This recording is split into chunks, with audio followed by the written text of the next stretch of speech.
नमस्कार students, today current affair जो आपके प्रत्येक एग्ज़ाम में मोस्ट इम्पोर्टेंट हैं।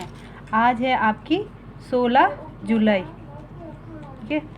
और 16 जुलाई का टुडे करंट अफेयर स्टार्ट करते हैं। राजस्थान में उप मुख्यमंत्री सहित 3 मंत्रियों को राज्य मंत्रिमंडल से निष्कासित किया गया है। तो राज्यपाल में हाल ही में ये राजनीतिक संकट पैदा हो गया है। तो इस राजनीति में आपको पता है सचिन पायलट ने अपने कुछ मंत्रियों के साथ कांग्रेस से अलग होने की बात कर दी। नहीं, कांग्रेस से अलग नहीं, मतलब अलग वो अपनी मांगे रख दी है कि भाई ये ना मैं वो है। तो इस वजह से हम ना इनको है ना हाल ही में अशोक गहलोत ने निष्कासित कर दिया है। और वैसे वैसे ये संकट प्रारंभ हो गया था। तो ये मंत्री कौन कौन है और ये है ना इसको निष्कासित किया है, किसने किया? ये अशोक गहलोत ने किया, मुख्यमंत्री अशोक गहलोत ने किया है। और ये 3 मंत्रियों को निष्कासित किया है। देखिए स्टूडेंट्स, हाँ देखो, जब हम पढ़ते हैं ना पॉलिटिकल साइंस में विप जारी करना, तो विप जारी कौन करता है? विप जारी करता है पार्टी का सबसे बड़े दल का नेता, वो जारी करता है। अब जो विप जारी करता है तो सब मंत्रियों को उपस्थित होना पड़ता है उस बैठक में। अगर वो उपस्थित नहीं होते हैं तो उनके प्रति कार्रवाई की जाती है। और वो कार्रवाई कौन करते हैं? वो जो विप जारी करता है वो ही उसकी कार्रवाई करता है। लेकिन ये तो विप की बात हो गई, लेकिन इनकी सदस्यता, इनको सिर्फ है ना मंत्रिमंडल से निष्कासित किया गया, ना कि इनको कांग्रेस की सदस्यता से। ये भी ध्यान रखना है, ये ना कांग्रेस की सदस्यताओं से निष्कासित नहीं हुए हैं, ये मंत्रिमंडल की सदस्यता से निष्कासित हुए हैं। तो इनको कांग्रेस की सदस्यता से निष्कासित कौन कर सकता है? इसमें विधानमंडल का अध्यक्ष कर सकता है। और अगर विधानमंडल के अध्यक्ष के विरुद्ध भी हाईकोर्ट में अपील की जा सकती है। हाईकोर्ट में नहीं तो सुप्रीम कोर्ट में भी अपील की जा सकती है। और आपको पता होगा कर्नाटक में हाल ही में संकट हुआ था, तो उस समय भी ये ऐसी स्थिति उत्पन्न हुई थी। तो ये हमारे सचिन पायलट हैं, रमेश मीणा है और विश्वेंद्र सिंह है। इनके पास क्या क्या विभाग थे? सचिन पायलट तो उप मुख्यमंत्री थे, और हमारे ये थे हमारे पर्यटन मंत्री थे विश्वेंद्र सिंह, और रमेश मीणा खाद्य एवं सार्वजनिक वितरण मंत्री थे, उन्हें हटाया गया। तो ये इन्हें सलाह लेते हैं मुख्यमंत्री,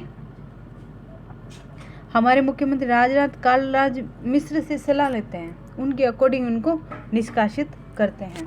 देखिए सबसे पहले उपराष्ट्रपति का पद कब सृजित किया गया, क्या हुआ क्या नहीं। देखो सबसे पहले ना उपराष्ट्रपति नहीं, उप मुख्यमंत्री।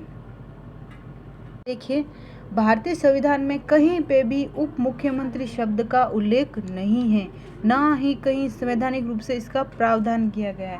तो जब उप मुख्यमंत्री शपथ लेते हैं तो वो जब उप मुख्यमंत्री शपथ लेते हैं तो वो मंत्री के रूप में लेते हैं, ना कि उप मुख्यमंत्री के रूप में, हमेशा ध्यान रखना। और हमारे राजस्थान में सबसे पहले उप मुख्यमंत्री बात करें तो जय नारायण व्यास के काल में टीकाराम पालीवाल थे 1952 में। कौन थे? जय नारायण व्यास के समय 1952 में टीकाराम पालीवाल थे, है ना। और उसके बाद में हमारी बात करो तो ये हमारे अशोक गहलोत के काल में हमारे 5वें नंबर के हैं सचिन पायलट 5वें नंबर के। इससे पहले भी 4 उप मुख्यमंत्री रह चुके हैं ये, और ना इनका संविधान में उल्लेख है। और भारत में बात करें तो सबसे पहले कर्नाटक में उप मुख्यमंत्री पद सृजित हुआ था, और वहीं से वो व्यवहारिकता बन गई। तो सबसे पहले कर्नाटक में 1994 में बना था। ये है हमारे उप मुख्यमंत्री से रिलेटेड। अब ब्रिटेन ने चीन की दूरसंचार कंपनी हुआवेई से 5G उपकरण का प्रतिबंध लगा दिया है। ये ब्रिटेन ने लगाया है। उनके डिजिटल मंत्री कौन है? ब्रिटेन के डिजिटल मंत्री ओलिवर डाउनडेन, जो प्रधानमंत्री और वहाँ के प्रधानमंत्री कौन है? Boris Johnson. उनकी अध्यक्षता में एक मंत्रिमंडल होती है जो इसकी बैठक की घोषणा करती है कि भाई ये हम इसका उपकरण पर प्रतिबंध लगा देंगे। और ये 2027 तक तो पूर्ण रूप से उसको हटाने की बात कही गई है। ऑनलाइन एजुकेशन के दिशा निर्देश से जुड़े दिशा निर्देश, ये क्या है? ये प्रज्ञता है, ये प्रज्ञता। प्रज्ञता का मतलब क्या होता है? ये प्रज्ञता द्वारा है ना दिशा निर्देश दिया गया है। क्या है? Plan, review, orange, guide, talk, आइसन, असाइन, ट्रैक एंड अप्रिशिएट। तो ये क्या करता है?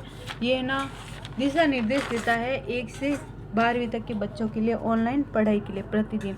तो इन्होंने कहा है कि प्री प्राइमरी के जो बच्चे हैं ना उनकी समय सीमा 30 मिनट है। फिर 1 से 8 तक की है ना 30 से 45 मिनट हो गई और 2 सत्र ऑनलाइन होंगे। ठीक है। और 9 से 12 तक की बात करें, 9 से 12 तक के बच्चों को 30 से 45 मिनट की क्लास होगी, वो भी 4 सत्रों में होगी ऑनलाइन। तो ये दिशा निर्देश दिया गया है। विश्व युवा कौशल दिवस।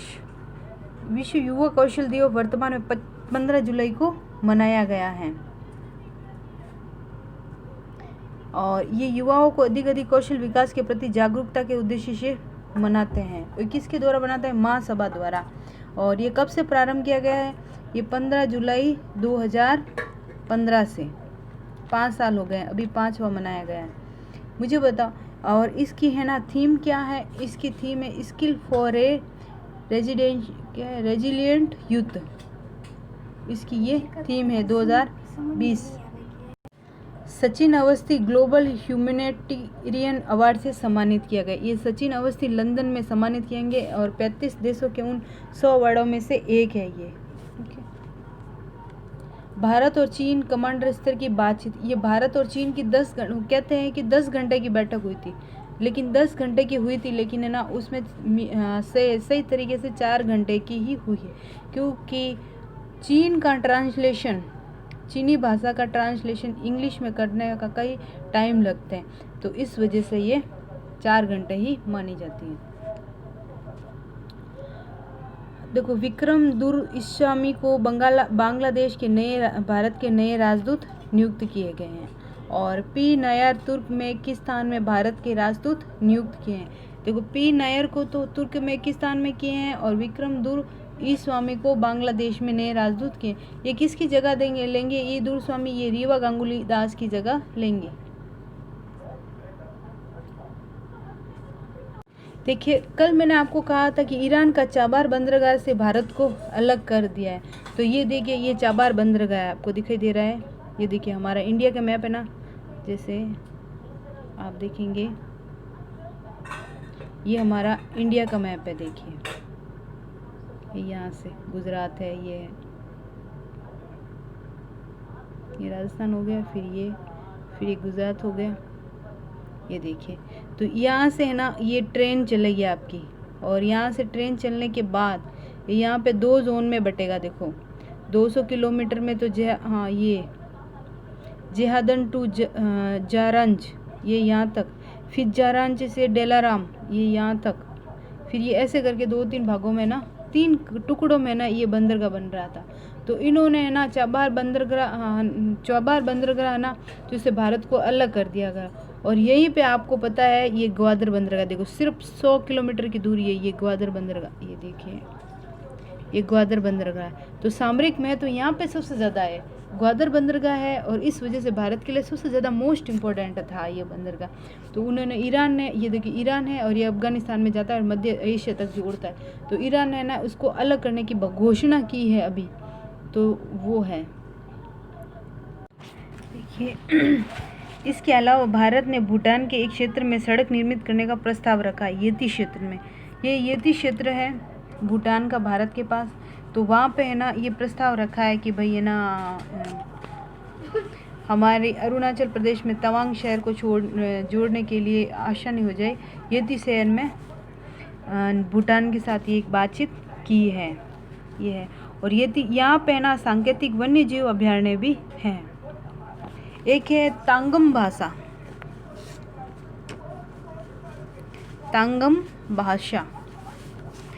तांगम भाषा यूनेस्को के एक संगठन जिसका नाम है world Atlas of injured language. इस संगठन के तहत इसको है ना इंडियन लैंग्वेज में शामिल किया है, क्योंकि यह लैंग्वेज अरुणाचल प्रदेश में 253 व्यक्तियों द्वारा ही बोली जाती है और ये विलुप्त होने के कगार पर है, इसलिए इसको इसमें शामिल किया गया है। ये तांगम भाषा है और तांगम भाषा कहाँ बोली जाती है? अरुणाचल प्रदेश में बोली जाती है। ये तांगवा ऐसा कुछ वो है। Thank you watch my video. अच्छी लगे तो लाइक करें और कुछ कमी हो तो ज़रूर बताएं। धन्यवाद, जिससे मुझे मोटिवेशन मिले। Thank you.